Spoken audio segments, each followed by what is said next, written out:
날마다 솟는 샘물 큐티 채널 운영자 사재원 목사입니다. 오늘 말씀을 묵상하면서 우리 안에 하나님께서 미워하시는 죄를 회개하는 저와 여러분 되기를 기도합니다. 큐티 영상 시청 후 잠시 시간을 내서 좋아요와 구독을 눌러주시면 더 많은 분들에게 큐티 영상이 추천됩니다. 큐티 채널 성장에 많은 도움이 됩니다.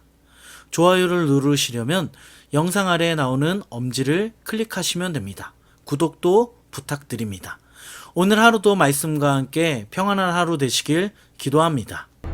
내 어머니 아들 곧 내 형제나 내 자녀나 내 품의 아내나 너와 생명을 함께하는 친구가 가만히 너를 깨어 이르기를 너와 네 조상들이 알지 못하던 다른 신들 곧 네 사방을 둘러싸고 있는 민족 혹 내게서 가깝든지 내게서 멀든지 땅 이 끝에서 저 끝까지에 있는 민족의 신들을 우리가 가서 섬기자 할지라도 너는 그를 따르지 말며 듣지 말며 긍휼히 여기지 말며 애석히 여기지 말며 덮어 숨기지 말고 너는 용서 없이 그를 죽이되 죽일 때에 내가 먼저 그에게 손을 대고 후에 뭇 백성이 손을 대라.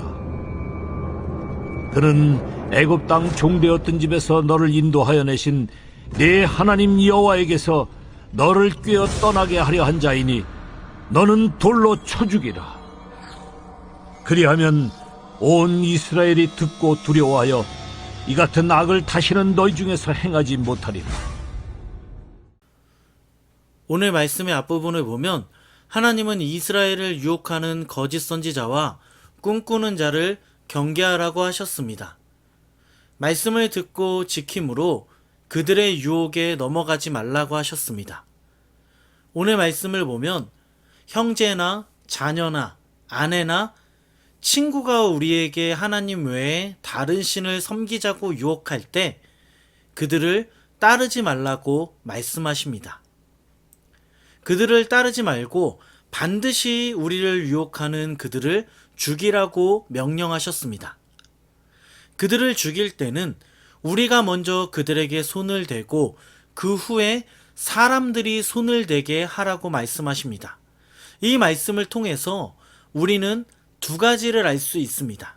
먼저 첫째는 가까이 있는 사람으로부터 유혹을 받을 수 있다는 겁니다. 우리를 유혹하는 사람이 멀리만 있는 것이 아니라 가까이에 있을 수도 있습니다. 종종 사탄은 가까운 곳에 있는 사람들을 효과적인 도구로 사용하여 우리를 넘어뜨리려고 합니다. 왜냐하면 낯선 사람이 우리에게 우상을 섬기자고 할 때 우리는 냉정하게 거절할 수 있지만 나와 가까운 관계에 있는 사람의 부탁을 거절하기 어렵기 때문입니다. 말씀을 보면 아담은 가장 가까이에 있는 하와의 유혹을 이기지 못하고 선악과를 먹었습니다. 예수님도 베드로를 통해 사단의 유혹을 받으셨습니다. 그러므로 여러분, 가까이 있는 사람으로부터 신앙의 유혹을 받을 수 있다는 것을 우리는 기억해야 합니다. 둘째는 사람과의 관계보다 하나님과의 관계를 중요하게 생각해야 합니다. 오늘 말씀 8절과 9절을 보면 우리를 유혹하는 사람이 있을 때 아무리 가까운 사이라도 빈틈을 주지 말고 귀 기울이지 말고 조금도 마음을 주지 말고 긍휼히 여기지도 말고 그의 죄를 덮어주지도 말라고 명령하셨습니다. 이 말은 단호하게 죄를 짓게 하는 그 상대방을 단호하게 처벌하라는 겁니다. 그 상대가 부모라도 아내라도 자녀라도 친구라도 신앙의 문제에 있어서는 단호하게 처리하라고 하나님은 말씀하셨습니다. 그런데 여러분, 이것이 진짜 어렵습니다. 잘 생각해 보면 우리는 가족과의 관계, 자녀와의 관계, 친구와의 관계 때문에 죄를 지을 때가 있습니다. 알면서도 그들과의 관계 때문에 그들의 제안을 거절하지 못하고 죄를 짓습니다. 하지만 여러분, 오늘 하나님은 우리에게 무엇을 말씀하십니까? 사람과의 관계를 두려워하지 말고 하나님과의 관계를 두려워하라고 말씀하십니다. 잘 생각해 보면 우리가 죄를 짓는 이유는 하나님과의 관계를 두려워하지 않기 때문입니다. 하나님과의 관계를 두려워하면 우리는 사람과의 관계 때문에 죄를 짓지 않습니다. 우리가 사람과의 관계를 두려워하지 않고 하나님과의 관계를 생각하며 그들의 유혹을 거절할 때 하나님은 우리 가운데 무너진 모든 사람과의 관계를 다시 회복시켜 주실 것입니다. 하나님을 신뢰하고 죄의 유혹을 거절하는 저와 여러분 되기를 예수 그리스도의 이름으로 간절히 축원합니다. 제가 꽤 오래전 좋아하던 교수님이 계셨습니다. 이 교수님께서 저에게 하루는 신학책 한 권을 주셨습니다. 이 책을 주시면서 저에게 번역을 부탁하셨습니다. 교수님은 제가 이 책을 번역하면 본인의 이름으로 책을 출판하려고 하셨습니다. 저는 정말 고민했습니다. 왜냐하면 제가 앞으로 잘 되려면 교수님과의 좋은 관계를 유지해야 되기 때문에 굉장히 고민을 했습니다.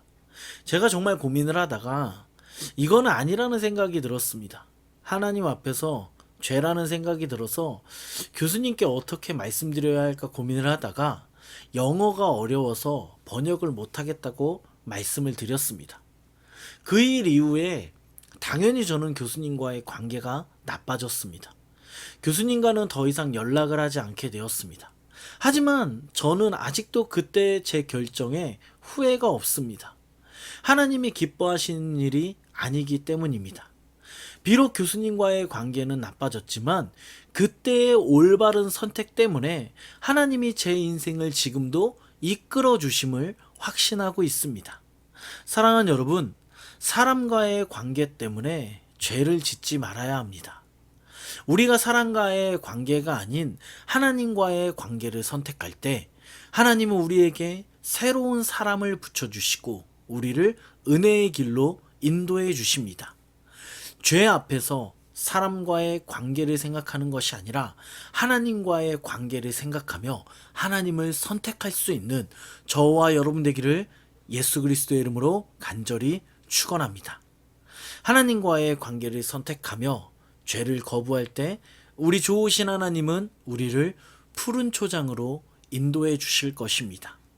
사람과의 관계를 생각해 죄를 짓는 것이 아니라 하나님과의 관계를 생각하며 죄를 거부하시기 바랍니다.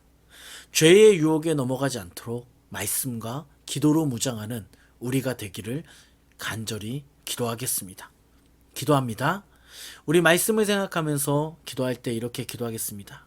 하나님, 오늘 하루 사람과의 관계를 생각해서 죄를 짓는 것이 아니라 하나님과의 관계를 생각하며 죄를 거부하는 우리가 되게 해달라고, 또한 죄의 유혹에 넘어가지 않도록 말씀과 기도로 무장하는 우리가 되게 해달라고 우리 말씀을 생각하면서 간절히 같이 한번 기도하겠습니다. 기도합니다.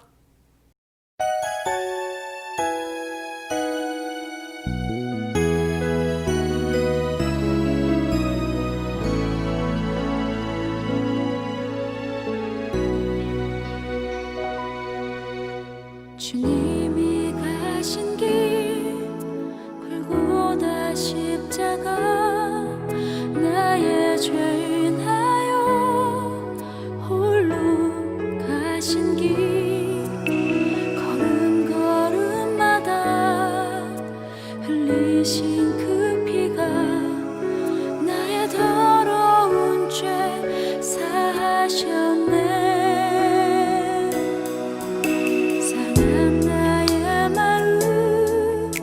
지친 나의 영혼 주님의 십자가 회복하네. 주님의 그 피가 나를 구했네. 영원한 생명을 주셨네. 나 이제